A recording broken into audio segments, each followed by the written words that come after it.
21-ci əsrdə qaraciyərin difuz xəstəlikləri ürək-damar xəstəliklərindən sonra ikinci yerdə dayanır. Ümumdünya Səhiyyə Təşkilatının son məlumatına görə əhalinin 30%-i bu xəstəliklərdən əziyyət çəkir. Həkim terapevt Sevindik Arazov bu sahədə vəziyyəti belə izah edir. Bunlar hansılardır? Bunlar qaraciyərin virus hepatitləridir. Qaraciyərin digər qeyri-virus hepatitləri, yəni bunlara aiddir qaraciyərin pi distrofiyaları, qaraciyərin metabolik xəstəlikləri və şəkərli diabetə bağlı qaraciyər xəstəlikləri aiddir.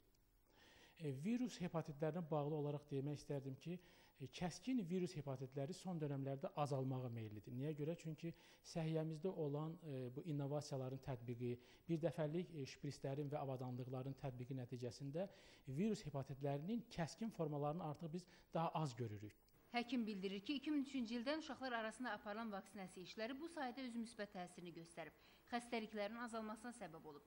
Lakin bəzi xəstəliklərdə artım qeydə alınıb. Ötən əsrin 90-cı illərində narkomaniyanın, yəni insanların narkotiklərə aludəçiliyinin artıb çoxalması, miqrant axınının çox olması nəticəsində o dönəmdə artıb çoxalmış virus hepatitləri bugünkü gündə, yəni 15-20 ildən sonra artıq özünü qaraciyərin sirrozu və qaraciyərdə yetməməzliklə özünü göstərə bilir. Və bugünkü gün artıq biz tam əminliklə deyə bilərik ki, virus hepatitlərinə yönəlik B virus hepatitinə qarşı vaksinasiya nəticəsində onda bir azalma mümkündür.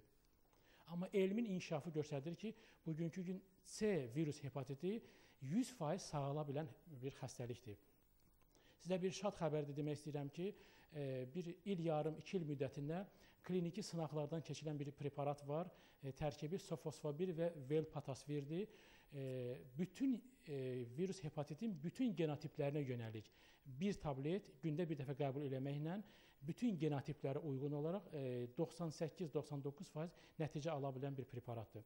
Həkim bildirir ki, sözü gedən dərman istifadəsinə bu il iyulun 28-də Amerika Birləşmiş Ştatlarının Qida Vasitələri və Dərmanları Assosiasiyası tərəfindən icazə verilib.